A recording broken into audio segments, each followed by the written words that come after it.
For staying with us. Now, there's no doubt that climate change is having a major impact on economies around the world.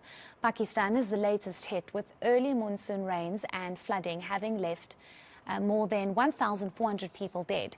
The UN chief says he's never seen climate carnage like it. In South Africa, at least 461 people died after heavy rain lashed parts of KwaZulu-Natal in April and May this year. The big question is, what choices must government and businesses make to better prepare us for this global crisis? I'm now joined by Benedict Mongalo, who is the MD of Novare Impact Investment Partners. Thank you so much for your time, Benedict. We do appreciate it. I want to speak about South Africa's economy and energy supply have been long dependent on mining and domestic coal. And statistics are showing that most of our electricity is coal generated. This is surely a worrying picture regarding climate change and what we are seeing globally. Good evening, Heidi. Indeed, I think in the South African context, there's no doubt that we are facing some headwinds.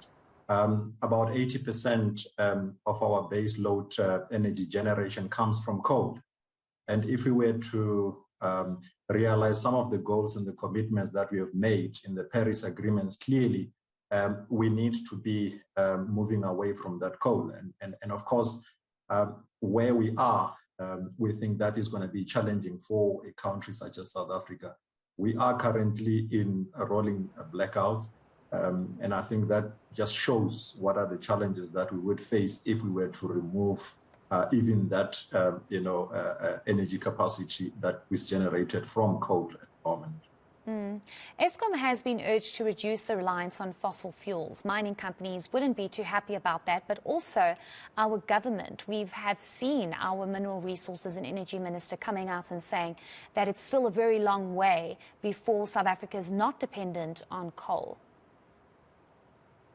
Yes, it is true, and I think that is why the phenomenon is called, transition to low carbon economy. Of course, we have to go through this transition. The question that comes up, of course, is whether we would be able to get to, reduce the carbon emissions by about 45% in 2030, or move to, net zero by 2050. Our view is that there has been, some progress.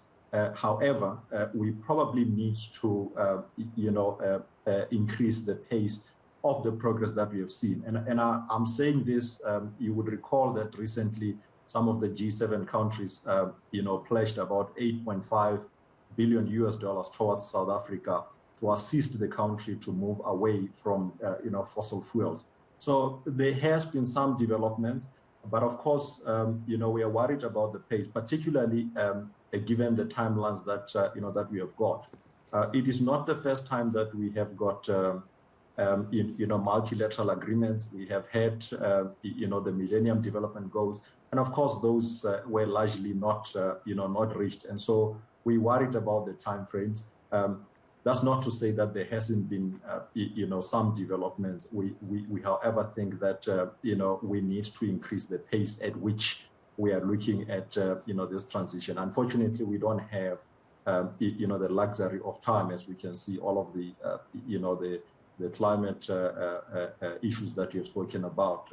We in South Africa, we have seen that firsthand, and now we see it in Pakistan. We see it all over. It's not an isolated case now.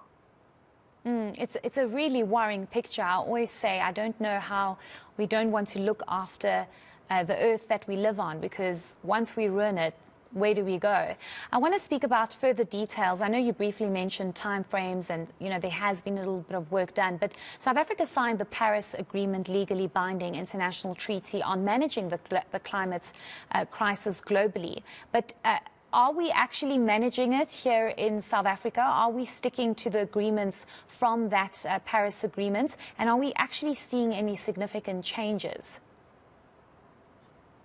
Yeah, so Heidi, I think the presidency set up the Presidential Climate Commission, and that commission came up with some, interesting recommendation or action plans, rather.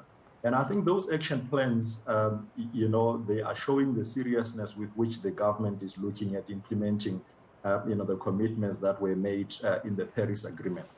However, we do know that, historically, South Africa has always come up with all of this, good policy documents. However, the implementation of them becomes a challenge.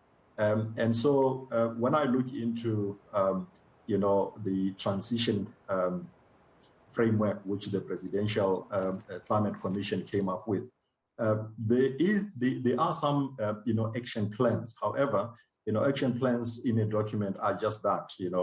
We need to be moving into a space where we start working on those action plans. One of the, the action plan says that there must be engagement across all the relevant stakeholders.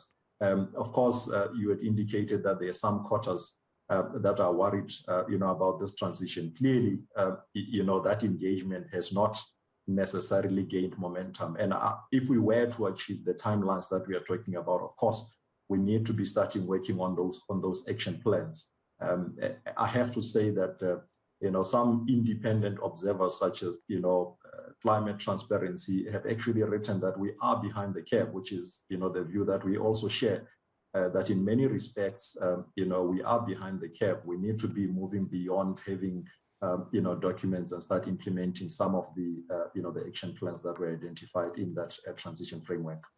But isn't that always the case, Benedict? There's always policies and documents and action plans, but we never really see these action plans being implemented. And that becomes a huge problem. Lastly, you've spoken about the just transition, and it's going to need to include everybody concerned. But there's a clear mismatch and miscommunication when it comes to government, businesses, but also the communities that are going to be affected by all of this.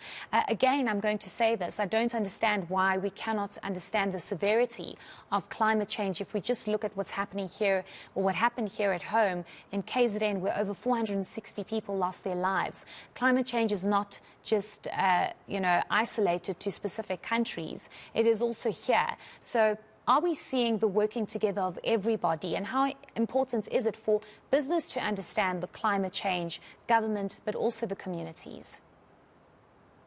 Yeah, indeed, Heidi. I think to be honest, there are some of the issues that I sort of call the side shows. The reality is that South Africa has got this triple challenge of poverty, unemployment, and inequality. And whatever economic policy that the country has to come up with, such as transitioning to a low carbon economy, we have got to take into account those challenges that we do face.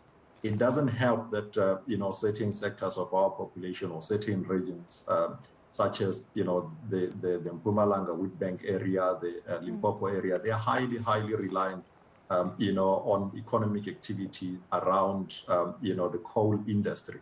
And so it's no doubt that, if we were to remove, the current capacity in those, in those areas, we will likely exacerbate these challenges that we already do have. So, of course, we have to ensure that this transition is just, such that everyone, especially those who come from those communities, they feel that, they are taken care of and they are given alternatives. And so it is exactly why I'm saying that it is important that we start doing, but rather not just putting these things in a policy document, because the policy document that has got action plans is exactly just that up until we implement, some of these action plans.